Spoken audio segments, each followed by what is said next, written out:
Welcome to Lead Up Podcast. I'm Mike Harbour, your host.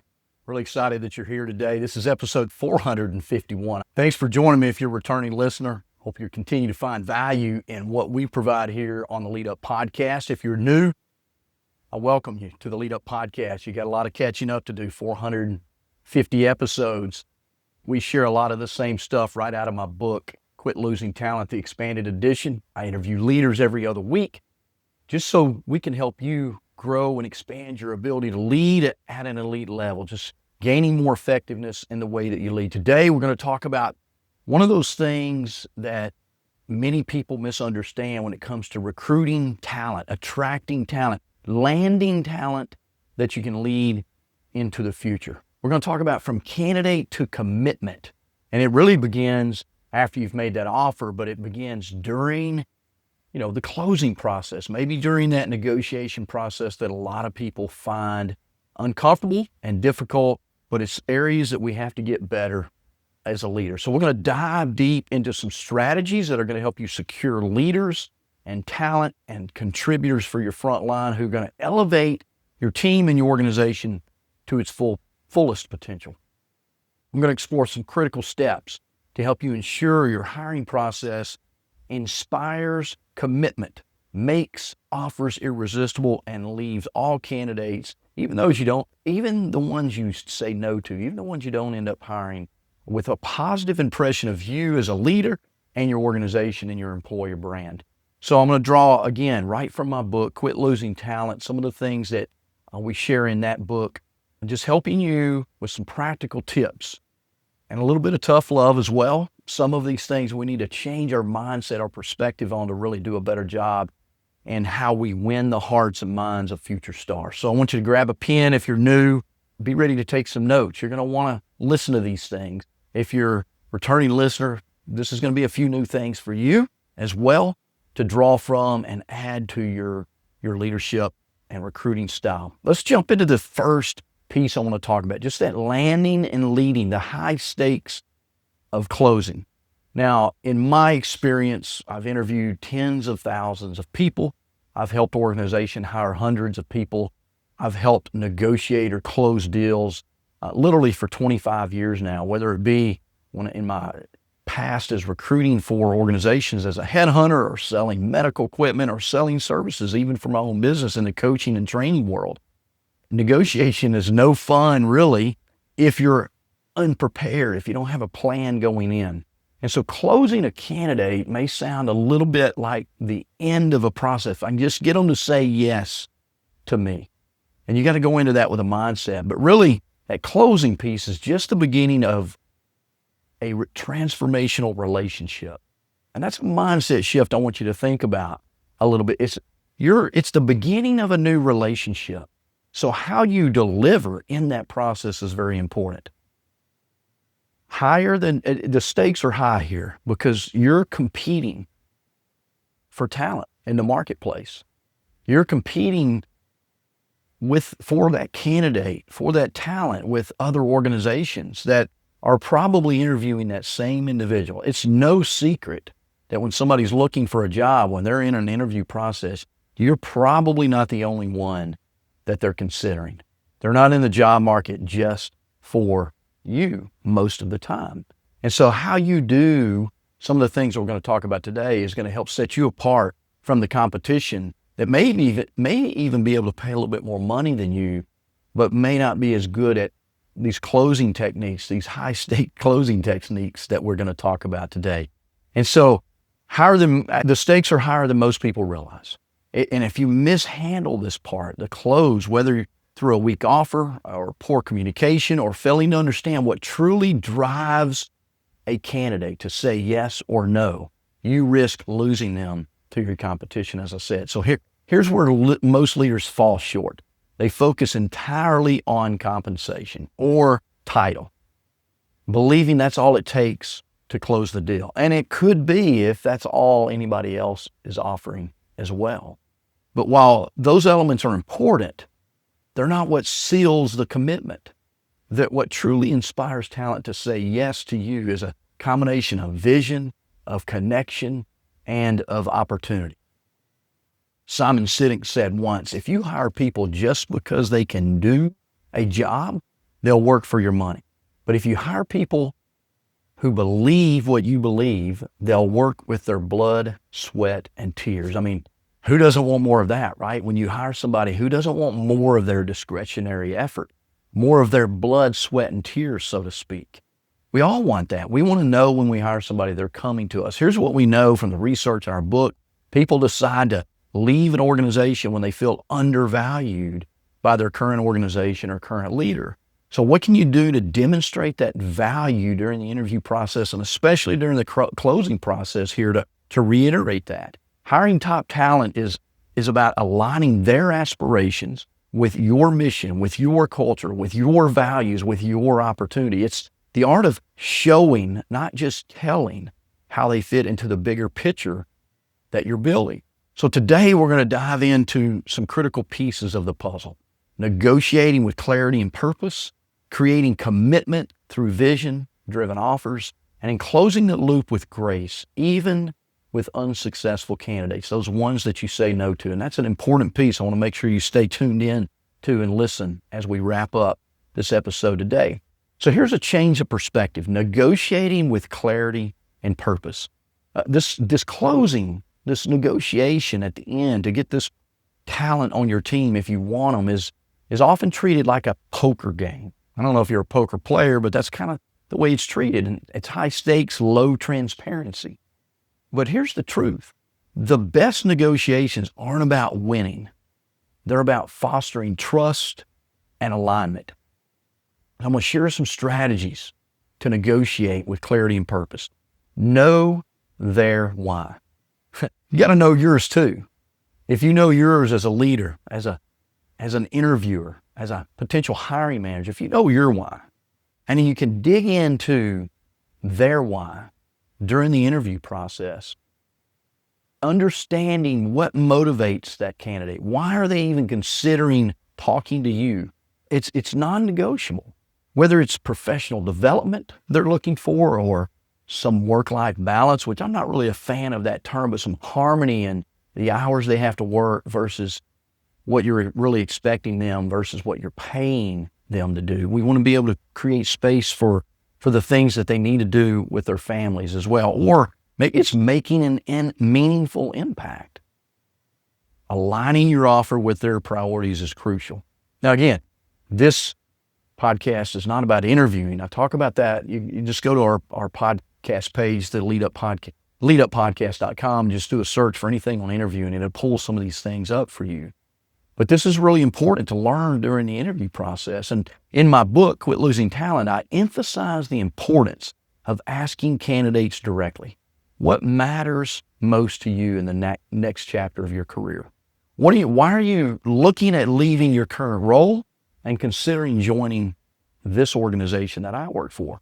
Wouldn't that be interesting to know? Not just money, other than money. I even maybe lead with that. Other than money, what matters to you most? Because look, money's the easy answer. I'm not getting paid enough where I'm at. If most of the time they're interviewing for a job that's going to pay them very similar to what they're paying now. So there's another reason, and we need to learn to dig into that. The second piece is lead with transparency, being upfront about what you offer, salary ranges, growth opportunities, benefits, and address limitations honestly as well. Nothing erodes trust more than overpromising and under-delivering. This transparency, you're beginning to build trust and relationship in this process. You should be doing this through the interview process, but especially as you begin to negotiate an offer for them, lead with transparency. That's a step toward trust. Believe it or not, maybe you do already believe it, trust is at an all-time low in the world today, especially here in America.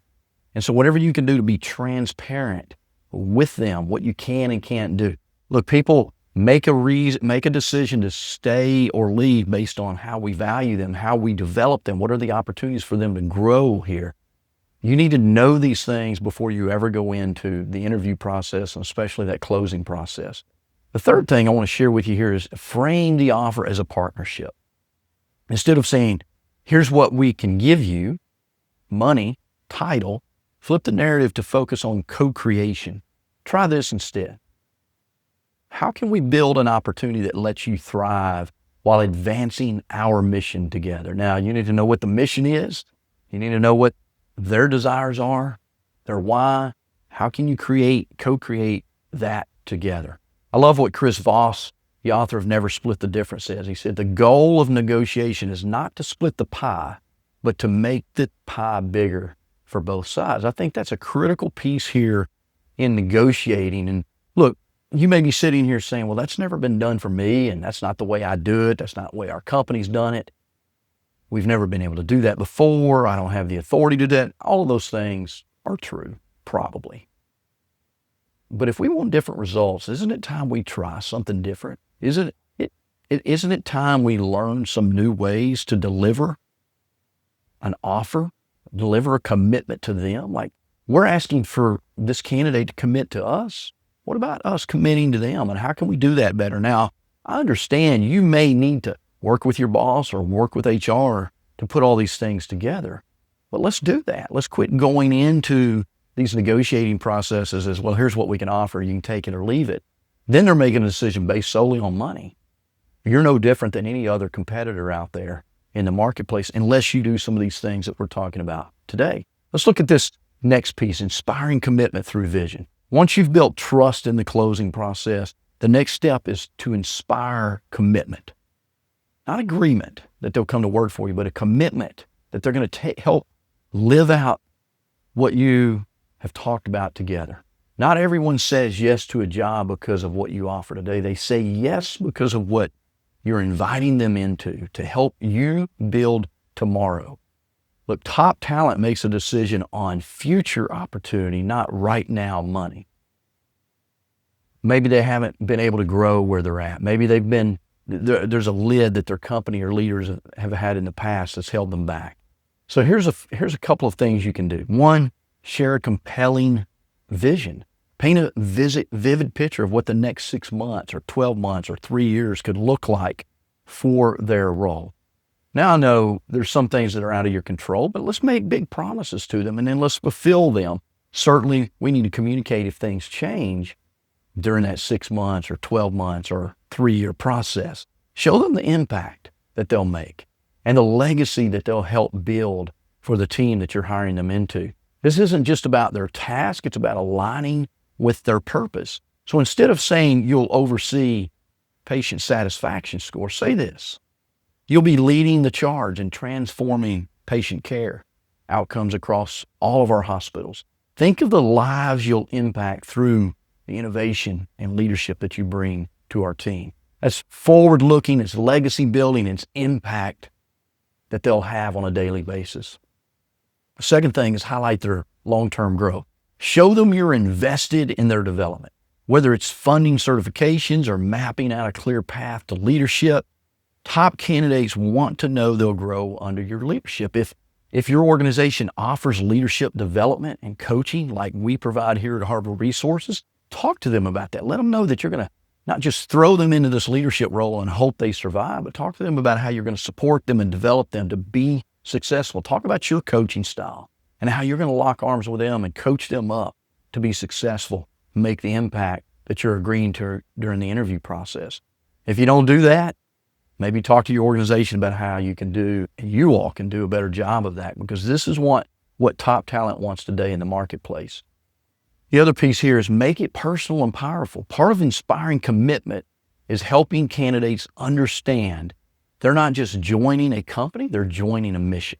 The role's purpose to their personal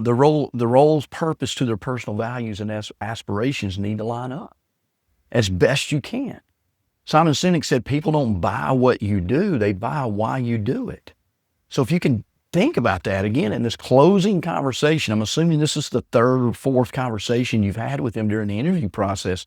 You need to be able to connect all the pieces of the puzzle for them to help them make the right decision, whether they're right for you or not. The ultimate goal here is to ensure the candidate walks away thinking, this is where I need to be. Can you do that? Can you do that in your interview process? Can you do that in your closing process? If you can't, maybe you need to get some coaching to do that, to work on that. Or you can continue to do what you've always done and hope it works out for you. Hope's not a strategy in leadership, though, and especially in a critical job market, talent playing field that we're in today. Here's a final but critical piece I said I wanted to talk to you about: closing the loop with unsuccessful candidates. Sometimes closing the deal means understanding that not everyone is going to join your organization. Maybe they say no to you, maybe you say no to them. And that's okay. Not everyone's going to be a fit for each other. How you treat candidates, though, who don't make the cut matters just as much as how you secure the ones who do. Here are 3 best practices that I want you to implement in your next interview process for gracefully closing the loop with unsuccessful candidates. 1, provide clear and timely feedback. Don't rely on HR. Don't rely on a canned email. Pick up the phone and call them. Let them know that, hey, thank you. We really appreciate the opportunity to get to know you. You spending time away from your job to interview with us, letting us learn more about your background. However, we're looking for someone with more experience in leading remote teams. However, your accomplishments in strategic planning really stood out. We'd love to keep in touch for future opportunities. Look, how you close and let them down easy. Maybe you can give them some feedback. When you get this credential, the only thing that was different between you and the one that we're choosing is, they had a credential you didn't have, and that was really important to us in this role. Don't rely on HR to do it. Don't rely on canned boilerplate rejections. Make it personal. Be relational. Because you never know when they may get that credential that you're looking for and get back into your pipeline. The second thing is to think about, again, this is a mindset shift. You're preserving the relationship for the future. Today's rejection doesn't mean the door is closed forever.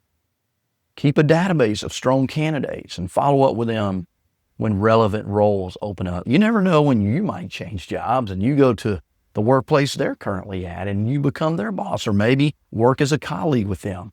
Again, you're protecting your reputation as a leader. Your reputation precedes you in the marketplace. Job markets are small areas where people collaborate about companies and about reputation. So this third piece is you're protecting your employment brand as well. Every candidate represents an opportunity to enhance or do harm to your organization's reputation, to your reputation as a leader. So a gracious rejection can turn even disappointed candidates into advocates for your organization. Maybe they don't get the job today, but they remember how you treated them, and one of their friends asked them about you and your company and how you treat them. And wouldn't you want to know that they say, hey, they didn't hire me. Mike didn't hire me, but Mike treated me with respect. He didn't disconnect. He didn't ghost me. He let me know I wasn't going to get the job. He let me know why. Treated me well through that whole interview process. There's a quote from my book, Quit Losing Talent. The way we communicate rejection defines whether we build bridges or we burn them. So I want you to think about that the next time you go into an interview process, a selection process. That final step of closing the loop. Look, many organizations I've worked with have said, yeah, we get ghosted by candidates all the time. We get what we give. It's that law of reciprocation. If you give a ghosting, you're going to get a ghosting in the future. Be a leader. Don't rely on HR to do this for you. Be a leader who implements all of these things that I'm talking about today. Now, I know you may need some coaching or training or support from your HR team. You may need approval. Don't let that stop you. I want you to negotiate with clarity and purpose, understand their purpose, understand yours. Inspire candidates through a vision that helps them leave a legacy and build impact. And then close the loop with grace when you let somebody down. Hey, if this episode resonated with you, share it with your peers. I know everybody, every leader that's hiring in your organization needs to hear what I just talked about on this episode of the Lead Up Podcast. And hey, if you think my book, Quit Losing Talent, the expanded edition would be helpful, go to Amazon, look me up, Mike Harbour, just look up Quit Losing Talent, the expanded edition. Get a copy of that. Let me know. I'll be happy to send you a free worksheet on some of the tools that we've built behind that book to help you. Hey, thanks for listening to Lead Up Podcast. If you're new, keep coming back. If you're returning, thank you. Keep coming back as well. We'll see you on the next episode of the Lead Up Podcast.